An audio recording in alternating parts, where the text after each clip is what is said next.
A Mother's Love, written by Sangeetha Veluru. Complete, short, complete short film. Ballet Studio Day. It's a typical dance studio, bright and airy. A row of young ballerinas, all girls, 7 to 8 years, dance gracefully across the room under the watchful eye of their stern teacher. Avery Nelson, 7, until now dancing a touch more elegantly than the rest, suddenly stumbles as she executes a series of pirouettes. She attempts to continue but collapses and starts to shake uncontrollably. The teacher springs forward as the rest of the girls stop and watch on in horror. A mother's love, often regarded as the epitome of unconditional and selfless love. No one can ever love us the way they do. They would do anything to keep us alive. But is it really selfless if keeping us alive brings us unimaginable pain? Sophie's hallway evening. The doorbell rings and Sophie Nelson, 35, Avery's mother, comes to the door, her once naturally cheerfully face etched with tiredness and age beyond her years. It's Ruth Nelson, 60, Avery's grandmother. Ruth is obviously upset and looks at Sophie tearfully. Avery steps into the hallway behind them and Sophie leans in towards Ruth. Don't. Not in front of her. Ruth wipes her eyes and sets her face into a wide smile. Hi, Avery. Oh, come here, sweetheart. Give your granny a hug. Avery smiles and runs into Ruth's warm embrace. Ruth pulls back after a moment and rummages through her bag. Oh, honey, you're gonna love what I got you. Ruth holds out a beautiful heart shaped musical jewelry box. Avery carefully opens the lid. A ballerina figurine pops up and twirls as tinkling music starts to play. A little ballerina for my ballerina. Thanks, Granny. I love it. Oh, Mum, you really do spoil her too much. Sophie's kitchen later on. Ruth stands in the modestly decorated kitchen, looking out the window wistfully with a glass of red wine. Sophie comes into the kitchen and Ruth smiles sadly. She gestures towards the table. I poured you a glass too. Glass? These days I drink straight from the bottle. So is it treatable?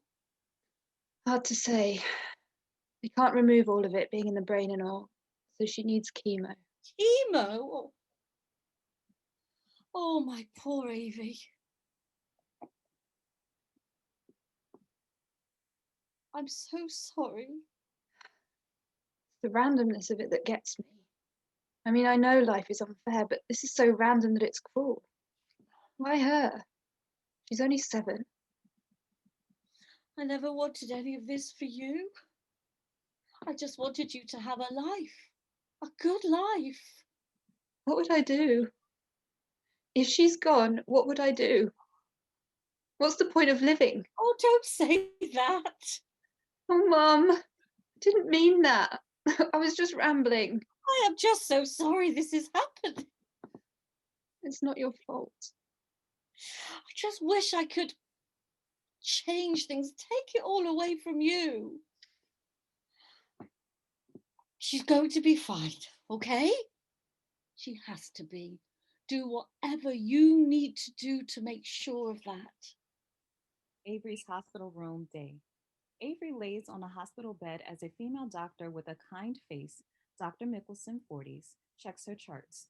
The musical jewelry box is on her lap, and Sophie and Ruth stand to the side watching. Hi, Avery. I'm Dr. Michelson. I'm going to be looking after you. Sophie's bedroom night. Sophie lays wide awake in bed, unable to sleep. Avery's hospital room day. Unaware of Sophie watching, Avery looks at herself in the mirror. She strokes her now bald head wearily, trying to come to terms with this new, unwanted look. Sophie looks pained and turns away, helpless. Sophie's bedroom night. Sophie sits up, unable to sleep again. She glances at the photo on her bedside table, a healthy Avery in her ballet outfit, holding a trophy next to a smiling Sophie. Because of its dangerous location, we couldn't remove as much as we hoped. Avery's hospital room day.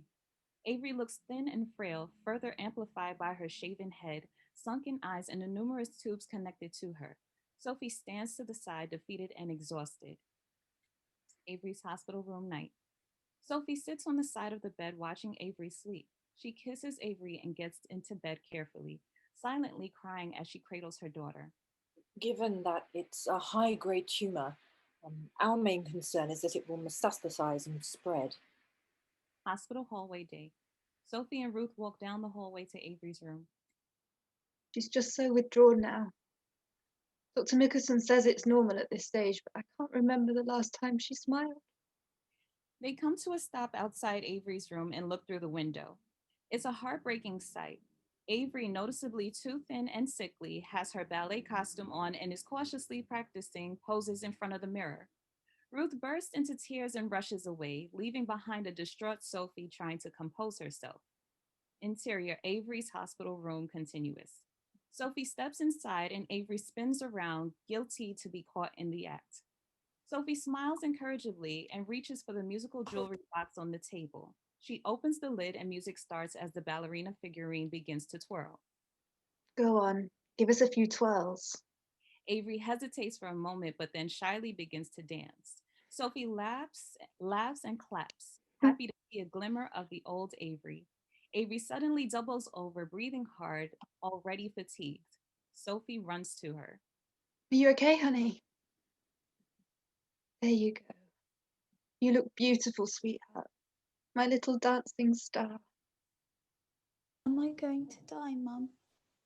No, sweetheart. Dr. Michelson is working hard to cure you. It's just going to take some time, that's all. Have you been worrying about that? Oh, sweetheart. You can always talk to me. You're going to be just fine, okay? Sophie hugs Avery tightly, pain evident on her face. Theater, night, dream. Sophie finds herself in a grand theater. There is a beautiful, graceful ballerina on stage, dancing to the same music from the musical jewelry box. The audience all around her are completely captivated by the performance. Mesmerizing, isn't she? Sophie jumps and turns around. A man, 30s, handsome and dressed in an immaculate suit, leans casually back in his chair watching the ballerina.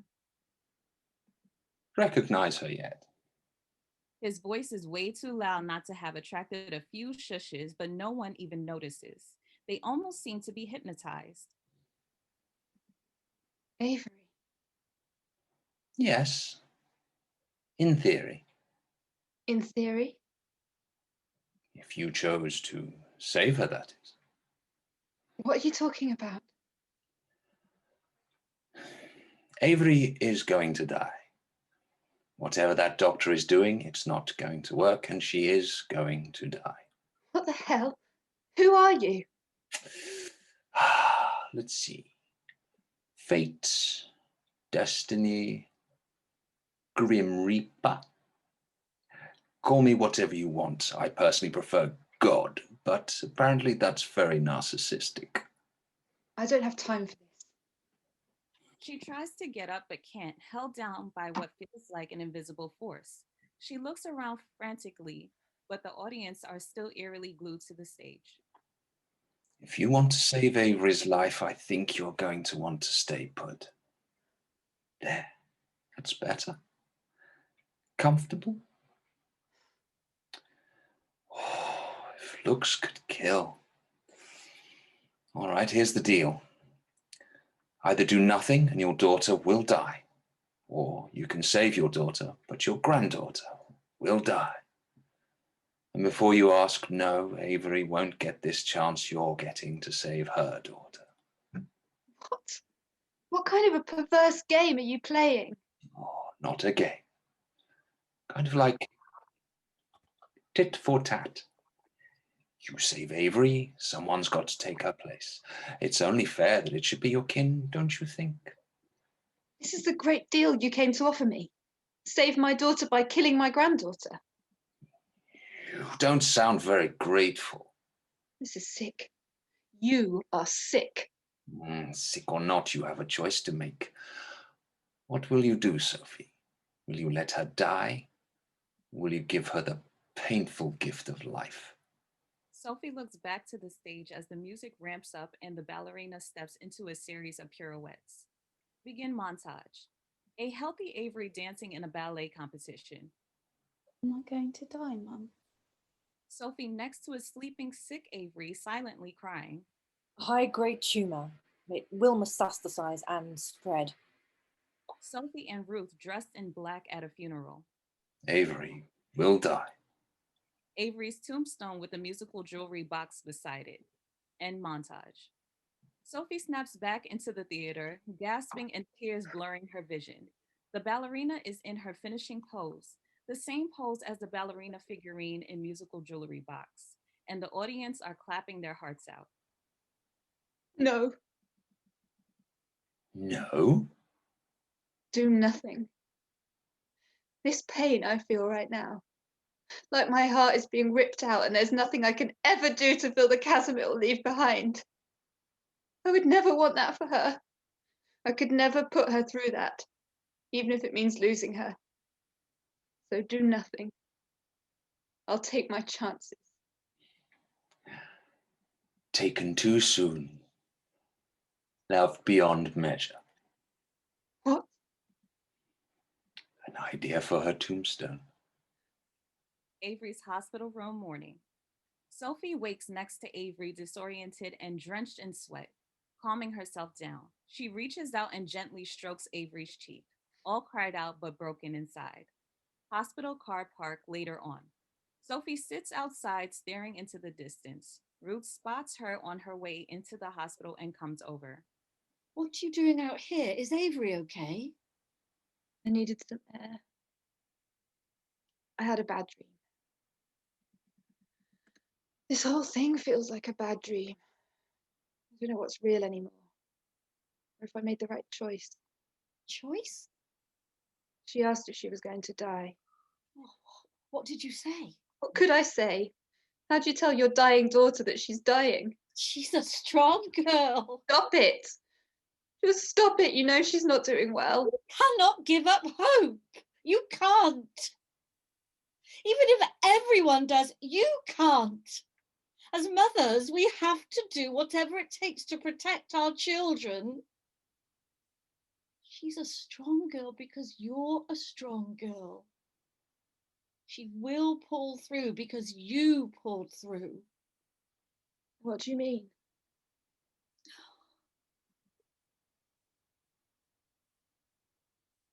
You were too young to remember, but when you were 3, you were struck by a car. You were in a coma for months. No one thought you were going to wake up. No one. Your father even started to make funeral arrangements. I never stopped hoping and praying, and sure enough, you pulled through. You woke up good as new. Doctors called it a medical miracle, but there was nothing miraculous about it. It was simply the power of a mother's love. My love for you, that I would do anything to keep you alive, is what I believe pulled you through. How come you never told me about any of this before? It was hard, is hard for me to talk about. So you have to keep hope. You've got to do whatever it takes to keep her alive. Taken too soon, loved beyond measure. What did you say? Taken too soon, loved beyond measure. That's what we were going to put on your tombstone. Nothing, and your daughter will die. Sure enough, you pulled through. A medical miracle. Or you can choose to save your daughter, but your granddaughter will die. Never wanted any of this for you. I just wanted you to have a life.